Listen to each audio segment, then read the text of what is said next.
హీరోలు political entry ఇవ్వకూడదా? ఇవ్వచ్చు. కానీ అసలు వాళ్లకు లేని ఆలోచనలను లేదంటే కన్ఫర్మ్ చేయని వాటిని కూడా ఇప్పుడు వైరల్ చేస్తున్నారు కొందరు. వీళ్ళను అభిమానులు అనలేం, ఫ్యాన్స్ అని కూడా చెప్పలేం. తాజాగా ఎన్టీఆర్, అల్లు అర్జున్ రాజకీయాల్లోకి ప్రవేశం దిశగా అడుగులు వేస్తున్నారంటూ ప్రచారం జోరుగా సాగుతోంది. ఇది అసలు ఎలా మొదలైందో, ఎవరు మొదలుపెట్టారో తెలియదు. కానీ ఓ వారం రోజుల నుంచి ఇదే అంశం ట్రెండ్ అవుతూ ఉంటుంది. ఎవరో ఎక్కడో ఓ పోస్ట్ పెడతారు.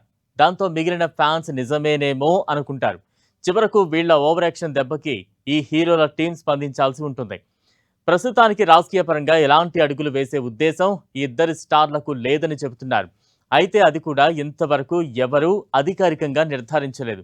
అల్లు అర్జున్ కానీ, జూనియర్ ఎన్టీఆర్ కానీ రాజకీయాల్లోకి వస్తామని అనౌన్స్ చేసింది లేదు.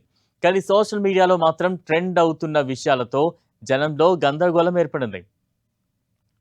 హీరో అల్లు అర్జున్ రాజకీయాల్లోకి రాబోతున్నట్లు ఇటీవల ప్రచారం జోరందుకుంది.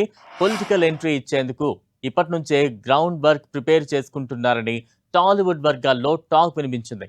ప్రస్తుతం రాకా, లోకేష్ కనగరాజు సినిమాలతో బిజీగా ఉన్న బన్నీ మరో 8 ఏళ్ల తర్వాత అంటే 2034 ఎన్నికలపై దృష్టి పెట్టాలని, అందుకు తగ్గట్లే ప్లాన్స్ సిద్ధం చేసుకుంటున్నారని ఫ్యాన్స్ చెప్పుకోవడం చర్చనీయాంశమైంది.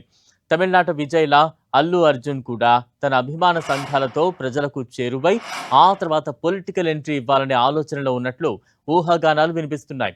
ఒకవేళ ఈ రూమర్స్ గనుక నిజమై అల్లు అర్జున్ రాజకీయాల్లోకి వస్తే ఆంధ్ర పాలిటిక్స్ పై దృష్టి పెడతారా, లేదంటే తెలంగాణ రాజకీయాల్లోకి అడుగు పెడతారా అనేది ఆసక్తికరంగా మారింది.